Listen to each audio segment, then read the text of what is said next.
Hello and welcome. I'm Joanna Junak and this is GFN News on GFN.TV. Last week, the UK Office for National Statistics published data on adult smoking and vaping habits in the UK in 2022. The research shows that the proportion of current smokers has fallen to an historical low level.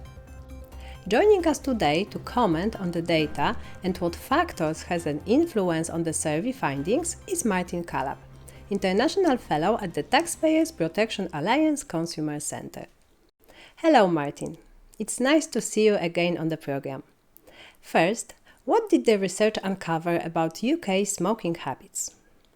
Well, it found that once again, there's a reduction in the number of people who smoke cigarettes in the UK, and it's now at the lowest proportion of current smokers since the records began in 2011. It's reduced to 12.9%, down from 13.3% the last time round.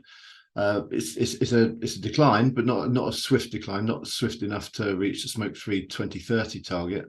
It also found that England is doing better than Wales, Northern Ireland, and Scotland. England's rate is about 12.7%, whereas the other countries in the UK are hovering around about 14%. What do you think has caused the rate to fall? It seems to be a migration in many cases from cigarette use to using nicotine in other forms. You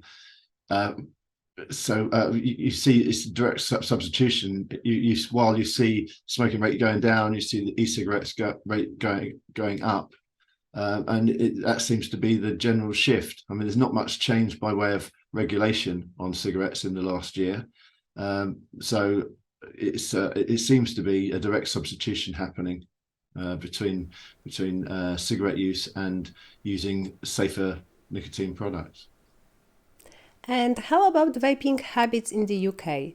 Did the research reveal any changes to this? Yeah, that's e-cigarette use has increased again. So again, this is the highest rate of e-cigarette use that we've seen. There are now about 4.5 million adults saying they currently use an e-cigarette daily or occasionally.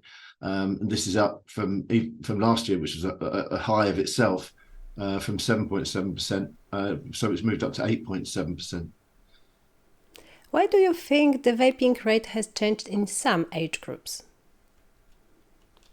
It seems to be driven mostly by younger people. The highest use of e-cigarettes was those aged 16 to 24.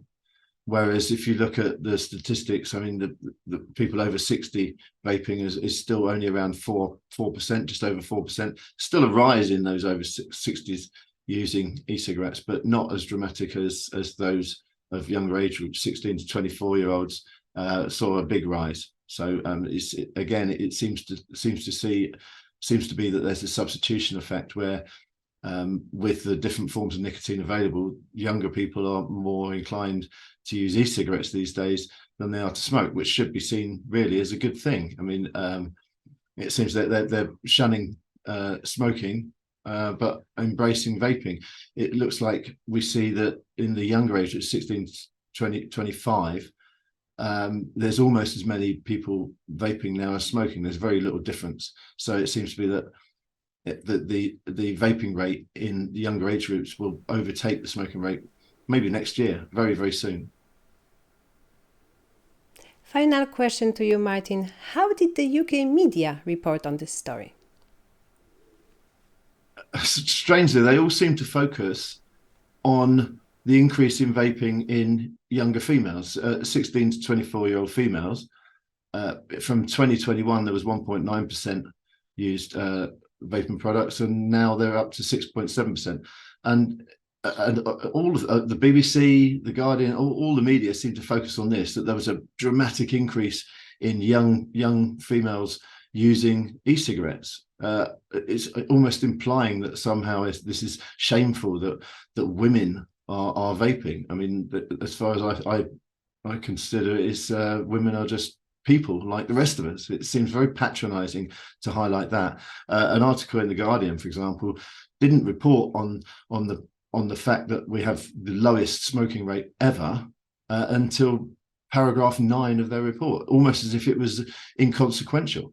But this is very, very important, because what we're seeing here is the same as what we're seeing in other countries. In the US, investors are talking about how there's pressure on the sales of cigarettes by the migration of younger consumers to more novel nicotine products. So I think really there's this moral panic happening around the use of e-cigarettes, which is exemplified by the way the media reported this. Is oh my God, lots of younger females are using e-cigarettes now.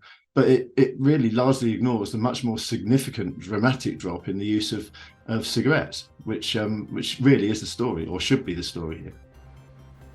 Thank you, Martin. That's all for today. Tune in next time here on GFN-TV or on our new podcast. You can also find transcriptions of each episode on the GFN-TV website. Thanks for watching or listening. See you next time.